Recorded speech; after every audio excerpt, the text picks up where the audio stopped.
Okay, so a few things. One, not my own idea, but Roger Martin's. You shouldn't pay any tax on the first sort of £100,000 you earn in your life. So instead of giving people a tax-free allowance every year, okay, it should be upfront weighted because young people need money more than older people do. And that's cumulative, right? So you might be earning £20,000 a year. For 5 years, you'd earn £20,000 a year, just to give an example, and you wouldn't pay any tax on any of it until you hit that £100,000 threshold. And I think you should upweight tax breaks to people in early life because being young is more expensive than being old. Having kids is expensive, I will make that point. But as a 56-year-old, once your children have actually left home, you own a lot of shit already, okay? If you gave me £2,000 worth of Dixon's vouchers, I wouldn't really know what to buy, okay? So, you've accumulated a lot of stuff, and actually it's also cheaper being old because you know what you like, You don't have to try all these things. You don't waste any money. Every young person has to go to the fucking Reading Festival once. Have you noticed that? Nobody ever goes to the Reading Festival a second time. It's this weird rite of passage where you have to do it. And also when you're young, you have loads of social pressure to do things that other young people want you to do. If you're old, you basically become a grumpy old fart, and if you don't want to do something, you just don't do it. Although my mum still kind of finds a way to get things that she doesn't need. I remember once she came out with like this DVD holder that just kind of spins out, and I was like, "What? You do not need this." But is she a QVC fan? I imagine she might be, but I just didn't get why she had that. No, my grandmother was exactly the same. Funnily enough, she found almost no end of labour-saving devices. And all credit to her, because this is my very strange family claim to fame. She and her husband, they were the fourth family in Wales to own a dishwasher. So that's a good claim to fame, isn't it? Who was keeping count? That's what I wanted to know. Well, they went into the only shop in Wales, which was in Cardiff, which sold dishwashers. And it was Howells of Cardiff, I guess. Yeah. And they said, "Do you sell many of these?" And they said, "Well, they're not selling badly. They're made in New Zealand for a company called Dishmaster. And one of them's actually in the Science Museum, would you believe it?"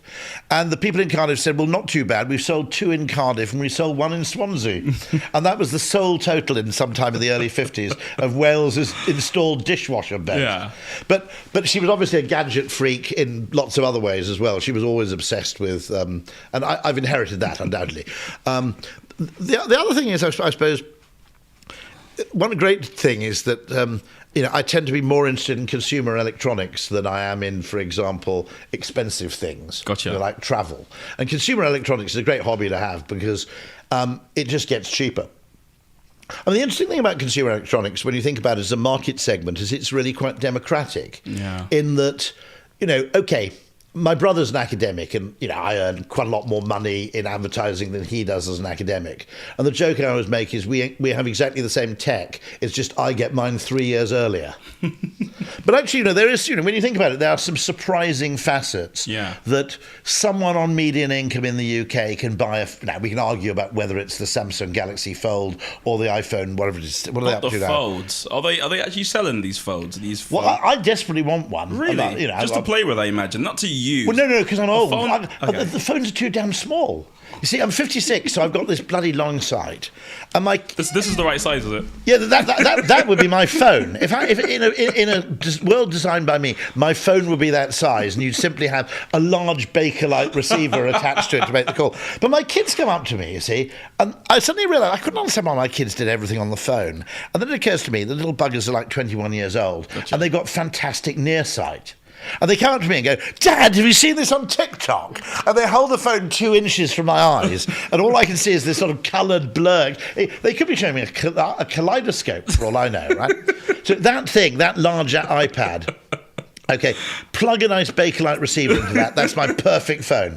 This is a good segue. Let's talk about young people. Because yeah, absolutely. So to that point about shaking up the first five or 6 years. Second thing, if you've worked for a few years and you've paid tax for a few years, you should be able to go to university for half price.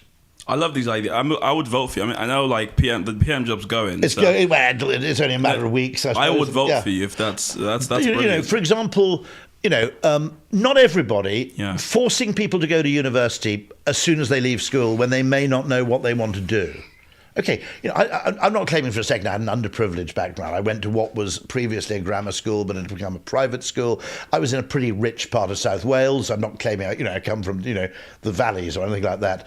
But even so, when I was, if you live in, if somebody had said to me, for example, at the age of, say, 18, I'm thinking of working in banking, right? Yeah. I would have said, what do you want to sit behind a glass screen with a fucking pen on a chain for?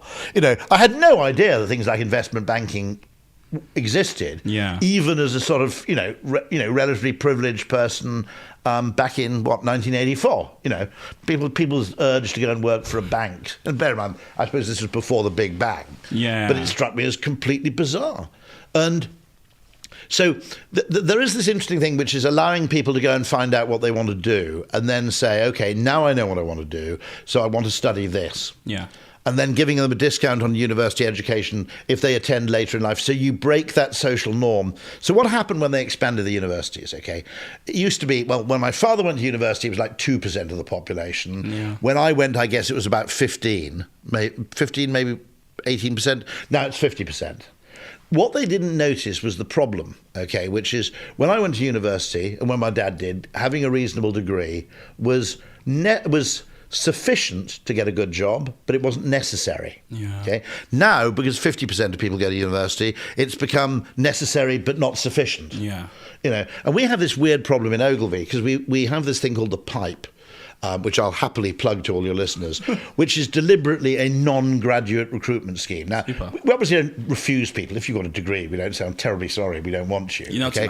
It simply makes the point that we don't demand a degree to take people on, because our argument is, 50% of the talent out there, there's an awful lot of hugely talented people who just don't like dealing with abstract problems. Yeah. And what we select for an educational system is people who've got a real appetite for abstraction.